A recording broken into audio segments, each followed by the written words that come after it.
মুসলমানের বুক ঝাঁঝরা করে দিয়েছে। এই লড়াইয়ের প্রতীক হচ্ছে শহীদ আবু সাঈদ।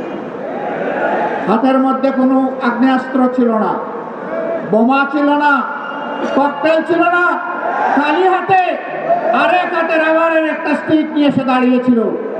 সে বলেছিল, বুকের ভিতরে তুমুল ঝড়, বুক পেতেছি গুলি কর। সেই জ্বরটা কি ছিল? সেই জ্বর কি একা তার ছিল? নিশ্চয়ই না। বাংলাদেশের অধিকার কেড়ে নিয়ে, জনগণের অধিকার কেড়ে নিয়ে জনগণকে যে দাসে পরিণত করা ছিল, সেই ঝড় তার বুকের মধ্যে ছিল।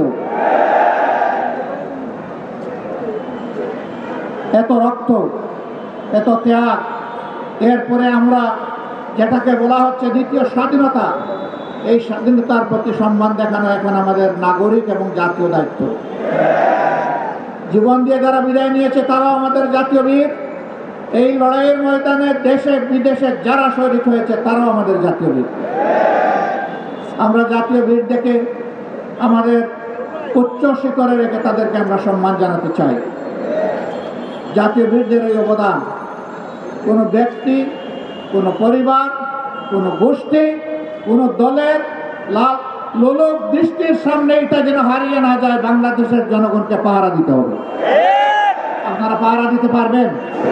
24 ঘন্টা, 365 দিন, বছরের পর বছর, যুগের পর যুগ, শতাব্দীর পর শতাব্দী, সেই পাহারার জন্য আমাদেরকে তৈরি হতে হবে ইনশাআল্লাহ।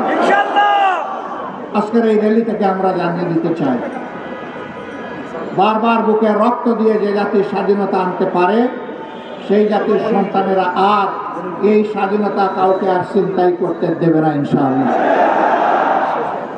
আমরা সবাইকে ধৈর্যের সাথে বাংলাদেশ গঠনে অবদান রাখার জন্য অনুরোধ জানাবো। কাউকে যেন কোনো অস্থিরতা পেয়ে না বসে।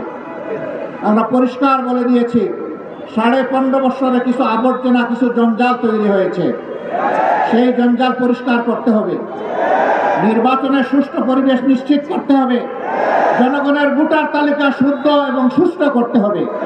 দেশের জনগণের করতে হবে, বিদেশে আমাদের প্রবাসীরা যারা আছে তাদেরও এই তালিকায় অন্তর্ভুক্ত করে আগামী নির্বাচন হবে ইনশাআল্লাহ। আমরা একজন নাগরিক ভোটার তালিকা তাকে বাদ পড়ুক, আমরা এটা চাই না। এর জন্য যা করা দরকার সরকারকে তাই করতে হবে। যে উদ্যোগ নেওয়া প্রয়োজন নির্বাচন কমিশনকে সেই উদ্যোগ নিতে হবে। এই উদ্যোগে আমরা কোনো ব্যতিক্রম, কোনো শিথিলতা আমরা বরদাস্ত করব না। ঘরে ঘরে জনগণে যে এই তালিকাকে নিশ্চিত করতে হবে। যারা চুরি করে ভুয়া ভোটার হয়েছে, একাধিক জায়গায় ভোটার হয়েছে, তাদেরকে এখান থেকে পাক সাফ করে ফেলতে হবে। যারা দুটা দিয়ে একাধিক জায়গায় ভোটার হয়েছে, ওরা আদৌ ভোটারের যোগ্য কিনা সেই সিদ্ধান্ত নিতে হবে। সম্মানিত দেশবাসী, আজকে কথা বলার দিন নয়, আজকে আল্লাহ তাআলা শুকরিয়া আদায় করার দিন। এই পল্টনেই আজ থেকে কয়েক বছর আগে, 2 দশকের অধিক সময় আগে, আল্লাহর কিছু বান্দাকে বড় নির্মমভাবে হত্যা করা হয়েছিল। এইরকম সময়ে, আজকে যে রকম সময়ে কথা বলছি, এইরকম সময়ে স্পষ্ট দিবালিকে 28 অক্টোবর 2006 সাল, নিশ্চয়ই জাতির স্মৃতি থেকে এটা হারিয়ে যায়নি। সেই দিন বাংলাদেশ পথ হারিয়েছিল। আবার এই বাংলাদেশের পথ খুঁজে পেতে আরো অনেক রক্ত দিতে হয়েছে। কি অপরাধ ছিল আমাদের সেই বন্ধুদের, ভাইদের?